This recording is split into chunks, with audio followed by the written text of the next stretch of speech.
Junior. First సినిమాలో ఉన్న positives చెప్పేస్తాను. దేవిశ్రీ ప్రసాద్ మ్యూజిక్ చాలా ఎనర్జెటిక్గా ఉంది. Bit songs, background music, songs అన్నిట్లోని ది బెస్ట్ ఇచ్చాడు. ముఖ్యంగా ఫస్ట్ ఫైట్లో 3 డిఫరెంట్ ట్రాక్స్తో హీరో ఎనర్జీని అండ్ హీరోయిజాన్ని ఎలివేట్ చేశాడు. 2 కిరీటి. హీరోకు ఉండాల్సిన అన్ని క్వాలిటీస్ ఉన్నాయి. డ్యాన్స్ ఎరక్కుమ్మాడు. గ్రేస్, స్టైల్, ఆ మూమెంట్, ఫినిషింగ్ వీటన్నిటిలో తన ఫేవరెట్ యాక్టర్ తారక్ని దించేశాడు.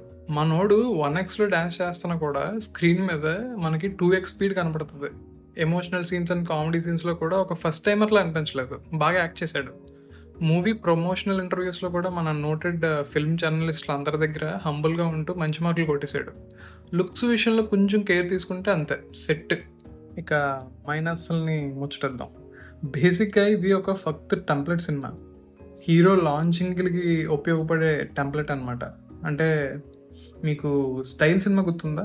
ఆ సినిమాలో లారెన్స్ గ్రూప్ టాలెంట్ని స్పాన్సర్కి చూపించడానికి ప్రభుదేవ ఒక పబ్కి తీసుకెళ్ళి అక్కడ వీళ్ళతో పెర్ఫార్మెన్స్ ఇప్పిస్తాడు. గుర్తుందా? ఆ స్పాన్సర్లు ఎవ్వరో కాదు, మనం. ఆ లారెన్స్ గ్రూపే హీరో, ఆ పబ్బే ఈ సినిమా. ఇలాంటి టెంప్లెట్ సినిమాల్లో కథే ఉండదు. హీరో డ్యాన్స్ చేయాలంటే పాటలు కావాలి కనుక హీరోయిన్ పెడతారు. హీరో ఫైట్ చేయడానికి విలన్ని, కామెడీ చేయాలి కనుక కాలేజ్ ఫ్రెండ్స్ని, మా హీరో కూడా ఏడవగలడు అని చెప్పడానికి మదర్ ఆర్ ఫాదర్ సెంటిమెంట్ని పెడతారు. సో ఇది ఒక పర్ఫెక్ట్ టెంప్లెట్ సినిమా. అండ్ ఈ విషయంలో మాత్రం ఏ మిస్టేక్ చేయలేదు. కిరీటిని అన్ని విధాలుగా ది బెస్ట్గా చూపించారు. మంచి లాంచ్ ప్రోడక్ట్ తనకి. తనకి మాత్రమే శ్రీలీల.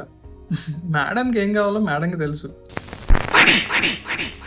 మేడంకి ఎలాంటి రోల్స్ ఇవ్వాలో మేకర్స్కి కూడా తెలుసు. చాలా అందంగా ఉంటుంది. మాధురి దీక్షిత్ లెవెల్లో డాన్స్ చేస్తుంది. కానీ అసలు పర్పస్ ఏంటనేది అర్థం కావట్లేదు. స్టోరీ డిస్కషన్ అప్పుడు మీ క్యారెక్టర్ ఫస్ట్ హాఫ్లోనే ఉంటుంది, సెకండ్ హాఫ్లో అసలు ఉండదు అని చెప్పే ఉంటారుగా. అయినా కూడా ఎలా ఒప్పుకున్నారండి చేయడానికి? అసలు ఫీమేల్ లీడ్ క్యారెక్టర్కి ఒక ప్రాపర్ జస్టిఫికేషన్ ఇవ్వకుండా సినిమాని ఎలా క్లోజ్ చేస్తారు? శుభం గడ్ ఎలా వేసేస్తారు? లిటరల్లీ సినిమా సెకండ్ హాఫ్లో శ్రీలీల ఒక్కటంటే ఒక్క సీన్లో కూడా కనిపించదు. బ్లండర్ మిస్టేక్ ఇది.